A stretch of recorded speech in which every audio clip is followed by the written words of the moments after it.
குறுகிய கால அழைப்பு, ஆனால் ஒரு அழகான அழைப்பு.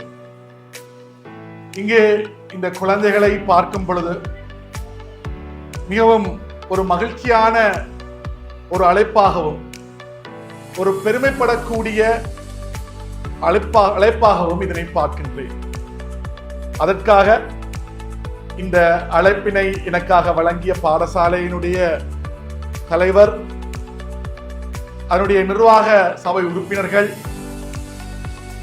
இந்த பாடசாலையை உருவாக்கிய பிரமுகர்கள், இந்த பாடசாலையை தொடர்ச்சியாக வழிநடத்துகின்ற உங்களை போன்ற பெற்றோர்கள் எல்லோருக்கும் எனது மனதார வாழ்த்துக்களும் நன்றிகளும். இன்று இந்த பாடசாலையினுடைய வளர்ச்சியை பார்க்கும் பொழுது இந்த பாடசாலையினுடைய கல்வி தந்தையாக இருக்கக்கூடியவர், அவர் என்னை சந்திக்கும் பொழுது அழகான சிரித்த முகம் அவருக்கு. என்னை சந்திக்கும் பொழுது எனக்கு ஒரு முக்கியமான விடயத்தை சொன்னார். இந்த பாடசாலை இறைவனுடைய பெயரால், இறைவனுக்காக என்ற அடிப்படையில் இயங்குகின்ற பாடசாலை. அதனை கேட்டவுடனே நான் வர ஆரம்பித்துவிட்டேன். இந்த எல்லா விடயங்களையும் நிறுத்திவிட்டு இன்று இங்கு வர வேண்டும் என்ற முடிவை நான் எடுத்துவிட்டேன்.